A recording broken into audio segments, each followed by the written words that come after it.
নমস্কাৰ ছাত্ৰসকলক স্বাগতম জনাইছোঁ আছাম টিচি ইউটিউব চেনেললৈ।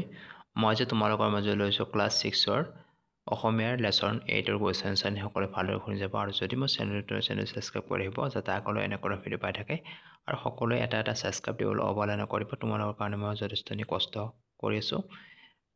আজি মই ক্লাছটো আৰম্ভ কৰিছোঁ। চেপ্টাৰ 8 বিৰুবালা ৰাভা। 1 নম্বৰ তলত দিয়া প্ৰশ্নসমূহৰ শুদ্ধ উত্তৰটো বাছি উলিয়াই ক নম্বৰ কাৰ গাত পৰিয়ে বাহ লৈছিল বুলি দেও ধনীয়ে মঙল চাই কৈছিল।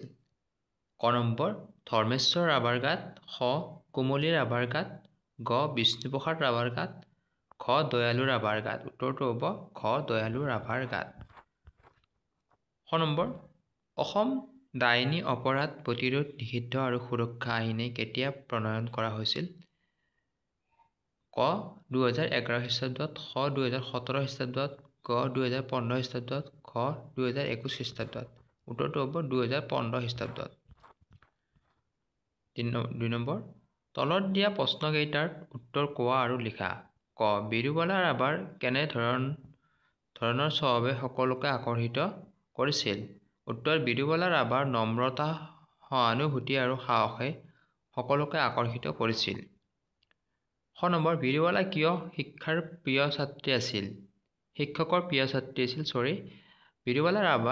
বিৰুবালা কিয় শিক্ষকৰ প্ৰিয় ছাত্ৰী আছিল। উত্তৰটো হ'ব সি পঢ়াত আগ্ৰহী আৰু মনোযোগী ছাত্ৰী আছিল বুলি শিক্ষকে তেওঁক ভাল পাইছিল।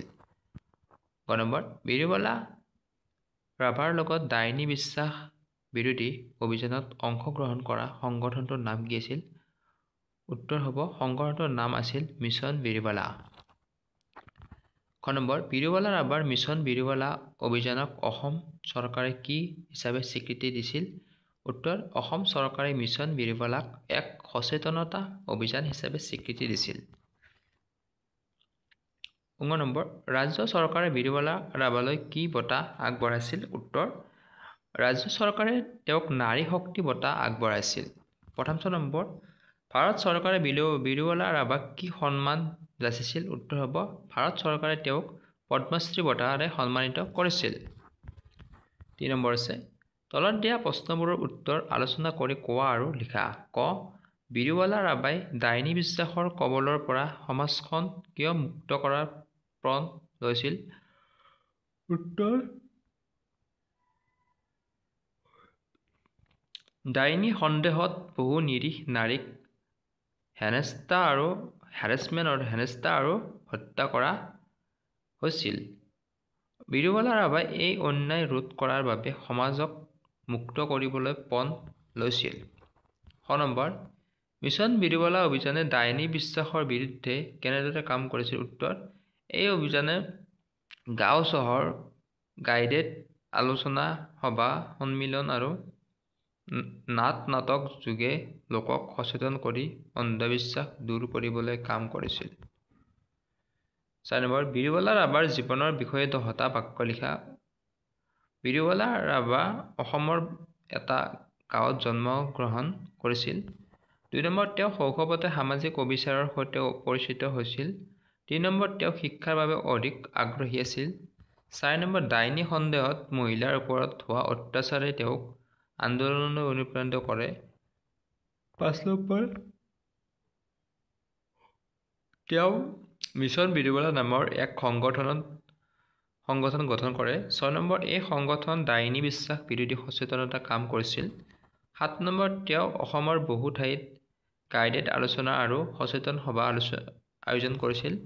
8 নম্বৰ ৰাজ্য চৰকাৰে তেওঁক নাৰী শক্তি বঁটা প্ৰদান কৰিছিল। 9 নম্বৰ কেন্দ্ৰীয় চৰকাৰে তেওঁক পদ্মশ্ৰী সন্মান দিয়ে। 10 নম্বৰ বিৰুবালা ৰাভা সমাজৰ অন্ধবিশ্বাসৰ বিৰুদ্ধে সাহসিকতাৰ প্ৰতীক। 5 নম্বৰ অন্ধবিশ্বাসে মানুহক কিদৰে বিপদত পেলায় তলত আলোচনা কৰা। উত্তৰ অন্ধবিশ্বাসে মানুহক বিজ্ঞান আৰু যুক্তিবোধৰ পৰা আঁতৰি লৈ যায়। বহু সময়ত এই বিশ্বাসৰ বাবে নিৰীহ মানুহক ডাইনী বুলি হেনস্থা কৰা হয়, শাৰীৰিকভাৱে কষ্ট দিয়া হয় আৰু কেতিয়াবা মৃত্যুৰো সন্মুখীন কৰা হয়। ই সমাজত ভয় আৰু অনাস্থাৰ সৃষ্টি কৰে। সেই অন্ধবিশ্বাসৰ বিৰুদ্ধে শিক্ষাৰে শুদ্ধ হ'ব লাগিব। আজি ক্লাছটোত ইমানখিনি আছিল। নেক্সট আৰু বাকী লেচনৰ কুৱেশ্যন এণ্ড ডিজাইন সকলোৱে ভালকৈ পঢ়ে বুলি আশা কৰি ইমানতে সমাপ্ত কৰিছোঁ। নমস্কাৰ।